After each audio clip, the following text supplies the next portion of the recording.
Assalamualaikum warahmatullahi wabarakatuh. Nama saya Apriansa, NIM 877601673 Pokjar Palembang. Pada praktikum kali ini saya akan membahas tentang kemagnetan. Percobaan satu bentuk medan magnet. Ini adalah alat dan bahan yang digunakan. Pertama, kita letakkan magnet batang di atas meja. Kemudian atasnya dilapisi karton putih dan taburkan serbuk besi secukupnya di atas karton.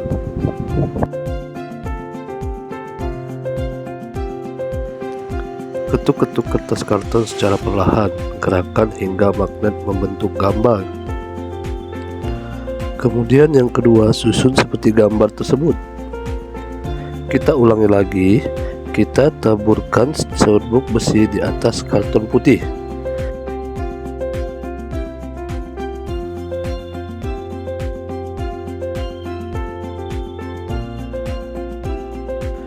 Kemudian kita ketuk-ketuk lagi kertas karton secara perlahan dan gerakan magnet itu sampai berbentuk seperti gambar.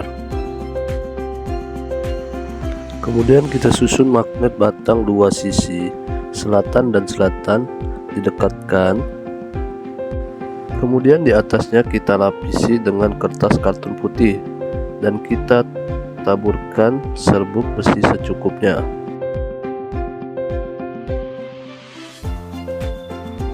Kemudian kita ketuk-ketuk kertas karton secara perlahan sehingga kita nampak gerakan magnetnya.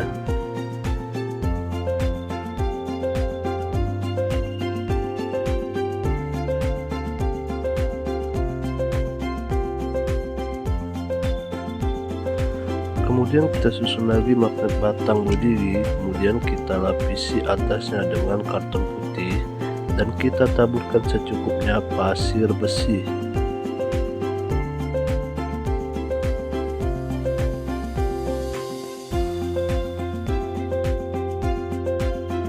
Hasil dari percobaan bahwa di daerah sekitar kutub magnet garis-garis yang dibentuk oleh pasir besi sangat rapat. Kemudian di bagian tengah magnet, garis-garis yang dibentuk oleh pasir besi lebih tenggang jika dibandingkan dengan daerah di sekitar kutub magnet. Sehingga dapat disimpulkan dari pengamatan yang telah dilakukan bahwa medan magnet paling kuat adalah di sekitar kutub magnet, yang ditunjukkan oleh rapot garis-garis yang terbentuk oleh pasir besi. Gaya-gaya magnet juga timbul di sekitar magnet. Daerah di sekitar magnet yang terdapat gaya-gaya magnet disebut dengan medan magnet. Jadi, walaupun gaya-gaya magnet yang terkuat terletak pada kutub magnet, gaya magnet tidak hanya berada pada kutubnya.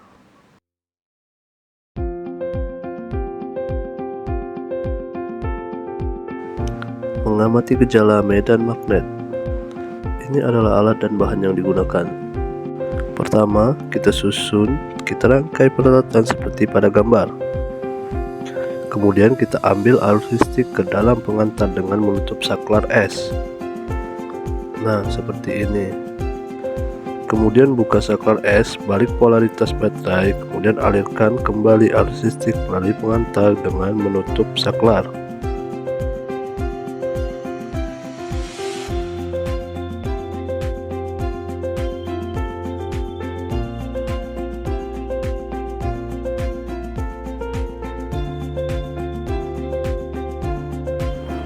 Lalu kita dekatkan pada kompas apa yang terjadi.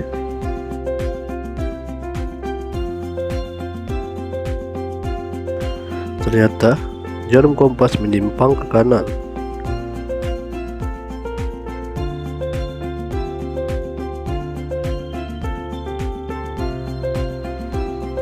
Dan kita balik lagi arah polaritas baterainya, kemudian kita dekatkan kembali. Nah, arah jarum kompas menyimpang ke kanan. Mengapa demikian? Ternyata jarum kompas ada arus listrik yang mengalir.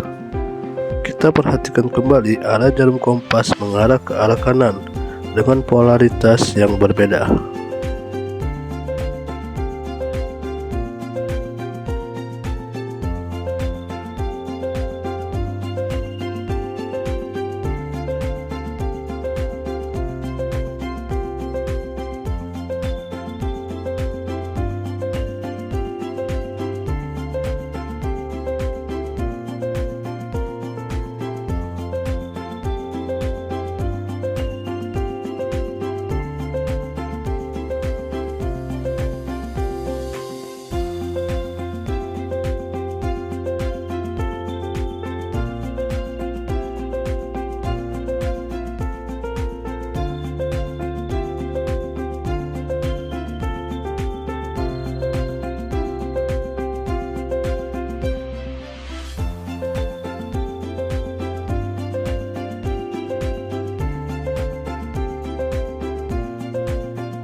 Tangga yang terakhir adalah batu baterai diganti menjadi 4. Disusun seperti ini, kemudian apakah yang terjadi?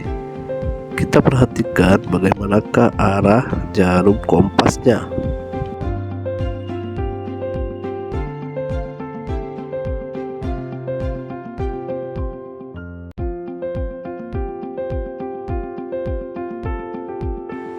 Arah jarum kompas ternyata juga mengalami atau menyimpang ke arah kanan.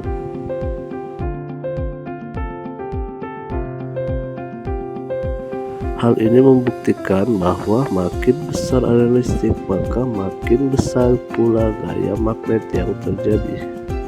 Mengamati sifat-sifat magnet. Ini adalah alat dan bahan yang digunakan. Pertama, gantung salah satu magnet dengan menggunakan benang pada statis. Kemudian dekatkan kutub selatan magnet kedua yang dipegang ke kutub selatan magnet batang yang digantung secara perlahan-lahan. Kemudian dekatkan kutub utara magnet yang dipegang pada kutub selatan magnet batang yang digantung secara perlahan-lahan. Dapat disimpulkan bahwa sebuah magnet selalu mempunyai kutub utara dan kutub selatan. Kutub-kutub yang sejenis akan saling tolak-menolak, sedangkan yang tidak sejenis saling tarik-menarik, membuat magnet. Ini adalah alat dan bahan yang digunakan. Yang pertama, membuat magnet melalui gesekan. Pertama, gesekan paku besi pada sebuah magnet batang dalam satu arah saja secara berulang-ulang, kira-kira 10 detik lamanya. Kemudian dekatkan batang paku besi yang telah digosok tadi pada beberapa klip. Ternyata ujung paku dapat menempel ke klip. Kemudian ulang gosok paku dalam waktu yang lebih lama, misalnya 40 detik. Kira-kira apa yang terjadi?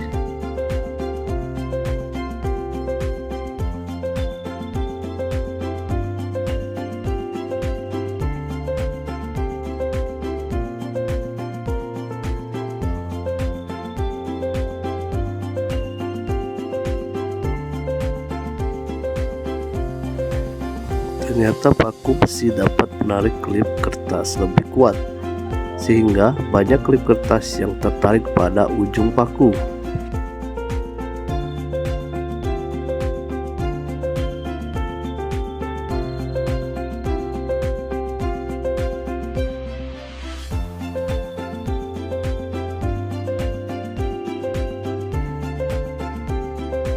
Membuat magnet dengan cara elektromagnetik. Ternyata paku tidak bisa menjadi magnet karena saklar dalam keadaan terbuka. Ketika saklar ditutupi, maka paku yang dililiti komparan dapat menjadi magnet.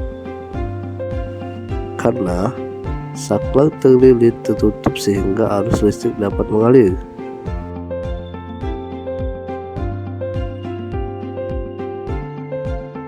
Ketika mengurangi lilitan komparan pada paku, ternyata kemagnetan pada paku makin kecil karena jumlah lilitan komparan berkurang, sehingga arus listrik juga ikut berkurang.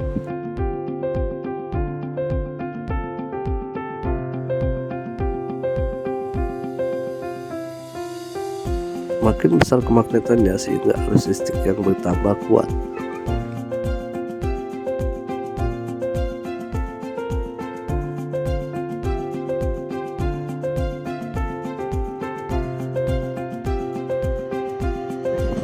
Membuat magnet dengan cara induksi. Pertama, kita pegang salah satu magnet dengan salah satu kutub di ujungnya. Kemudian kita dekatkan dengan sebuah klip kertas di ujungnya. Satu kutub magnet batang, ternyata klip kertas di ujung tadi dapat menempel. Kemudian klip kedua juga di ujung klip yang pertama tadi menempel hingga seterusnya. Dapat disimpulkan bahwa cara membuat magnet ada 3, yaitu 1 dengan cara digesekkan atau digosokkan. Pembuatan magnet dapat dilakukan dengan cara menggesekkan besi dengan salah satu ujung magnet. Semakin banyak gesekan, semakin kuat sifat magnet paku tersebut. Sifat kemagnetan berlangsung sementara. Nah, yang kedua dengan cara elektromagnetik atau aliran listrik. Arus listrik dapat menimbulkan medan magnet. Magnet yang terjadi karena arus listrik tersebut elektromagnetika. Jika arus listrik diputus, sifat magnetnya akan menghilang.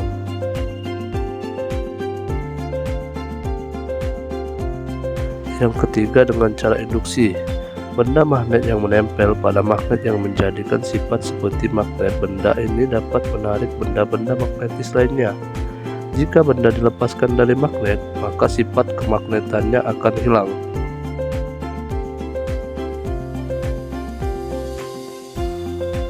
Thank you for watching.